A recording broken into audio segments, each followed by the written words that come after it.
How often has your ego caught you off guard, or became a great challenge to overcome? Many times, your interactions with others go awry due to differences of opinion when someone has to be right when being happy ought to be the optimal goal. Where there is pure, unconditional love, the ego does not thrive.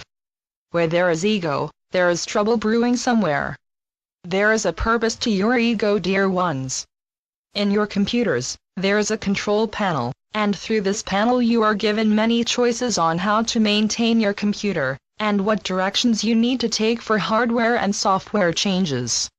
Well, dear ones, your ego is sort of like a huge control panel. It is what directs your course and enables you to interpret things the way you do each day in every situation that presents itself. This does not mean your inner control panel always operates correctly, for as you know, the computer doesn't always work correctly. Perception is key here, and through perception you are able to determine if the information you are getting is positive or negative, and what you are to do with that information. Through the information you gather from every experience, you are given the choice to discern if this new experience will become a flourishing opportunity or will it create blockage. To know the certainty of any situation requires clarity from your perception. It is well understood that your ego employs incredibly strong influential nuances to your perception, and the sad, but true part, dear ones, is that majority of the time, you are unaware of its clinching influence. This does not indicate that you were trying to hide from your ego. Truth of the matter is that you were right in the middle of it. When your ego is so close to you, there is no way to see it until after you have reacted to something. The essential part of your overworked mind, the part that holds awareness and memory, is closely entangled in the development of directing, forecasting, and complying with what is understood as reality. Until you react to something, your ego at any point is about as equal to your distinct self. It is through who you are, your differences, your likes, your dislikes, that distinguishes who you are as a person that is part of this great global community.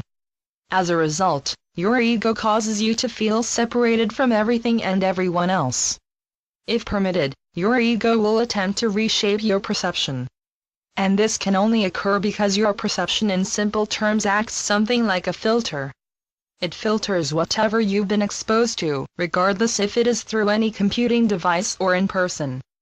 Thanks to the ego's tampering, your reality, dear ones, becomes clouded and skewed because the ego has its own agenda, wants and needs that tries to trump what the heart wants.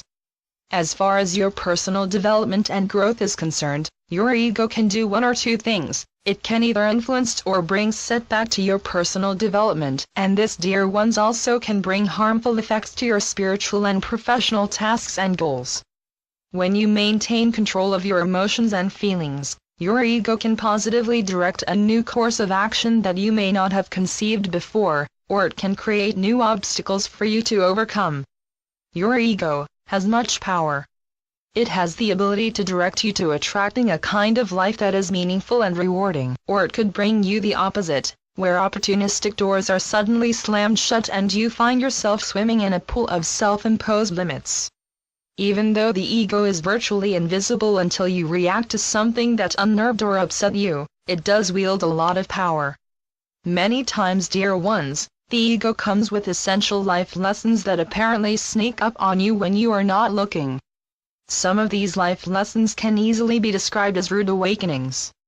During such awakenings, many people are hit with sudden truths that they are in fact controlling or crude with their speech, or just plain mean, and it's this sudden realization that often brings about the greatest change in a person's life. It is important to question any new changes that you are about to make, or any thought you are about to put into action. Ensure if what you are about to do is because you are trying to prove an egoic point, or are you coming from a place of love and positiveness. Remember, your actions do carry consequences. Learning to let go of needing to be right, and embracing happiness, is important. Don't forget how tricky the ego can be. One of its goals is to create discrimination between yourself and all other people in life.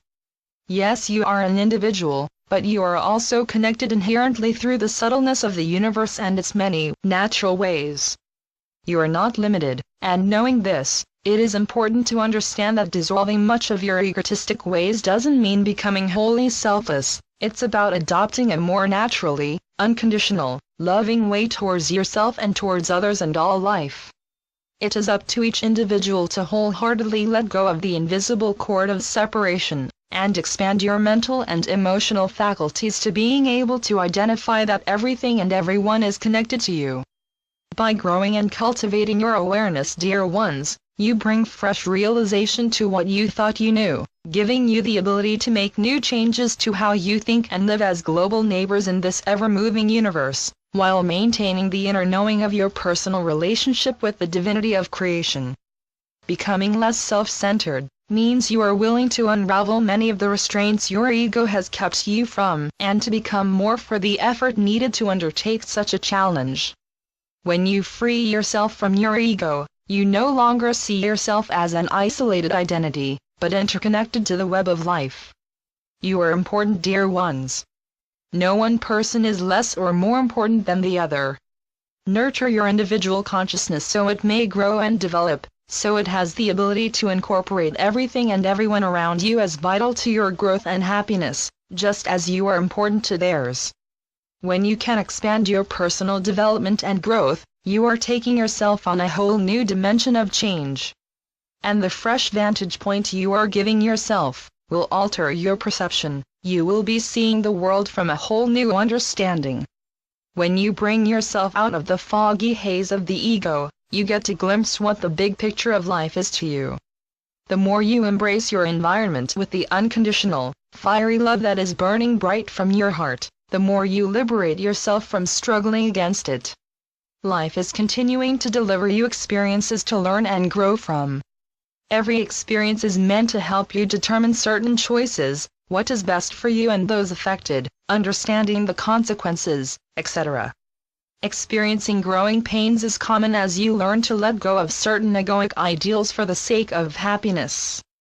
But the bigger picture isn't always about what you want, dear ones. It is knowing how significant any temporary growing pain is to the monumental changes you have given yourself that has helped you to grow and develop as a result.